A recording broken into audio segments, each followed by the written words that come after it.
I prefer to believe that it points at the exact location of Thomas Cranmer's most horrendous death. Now, a hanging, a burning, or any form of torture were great crowd pleasers in the good old days. Literally hundreds of people would gather around, and the more painful and grisly the suffering endured by the victim, the more the baying, hostile crowd would enjoy it.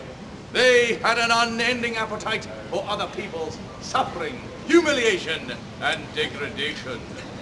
Well, they didn't have Big Brother in those days, so they had to make their own instinct. Now, another favorite pastime in the 16th and 17th century was witch hunting. The best way to establish whether somebody was a witch or not was to tie their right thumb and their left toe together and then fling them into a convenient body of water. If they floated, they were guilty. If they sank, they were innocent, which was a pity, because of course they were dead. Now, I need a volunteer. I need a lady. Oh, good, yes. Very good. Come here. Yes, indeed. Oh, another one. I see, sorry.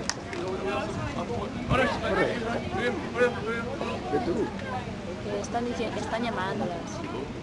Están llamándolas. I need one volunteer. I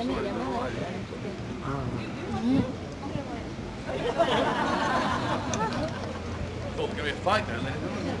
Anyway, that's good. Would you mind just standing there? Good. Now what's your name? Maddie. Excellent, Maddie. Now, Maddie.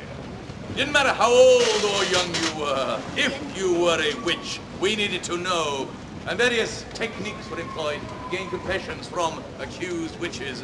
And one of the favorites amongst the baying, hostile crowd, and that's you lot, was the good old thumbscrew. Now, Maddie, would you lend me your thumb, please? You volunteered for it, you were fighting that lady. Give me the thumb. Come on. Excellent. Good. What a very fine specimen that was.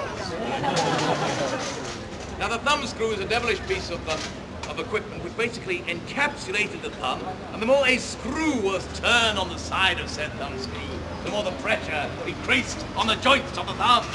Eventually, the joints would crack. The pain would be almost beyond belief.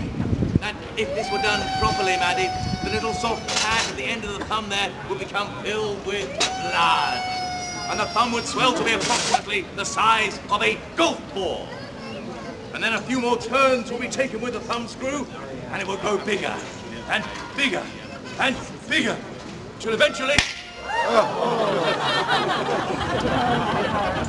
It would burn.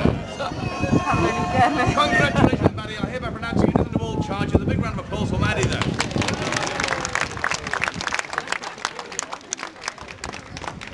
I don't know where your thumb debris went to there, Maddie, but I can guarantee in 2 hours it will be on eBay.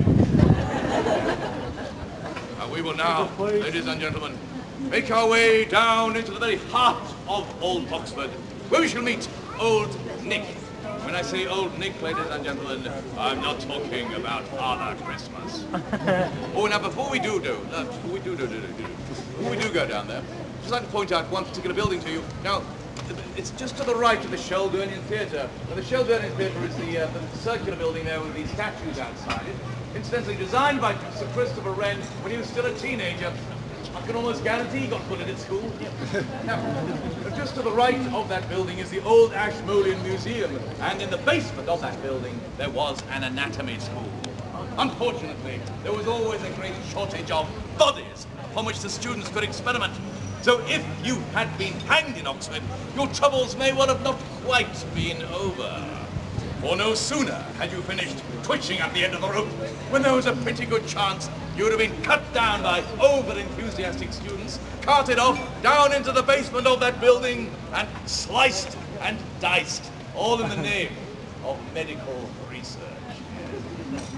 We will now, as I say, make our way down into the very heart of Old Oxford. This way now, ladies and gentlemen.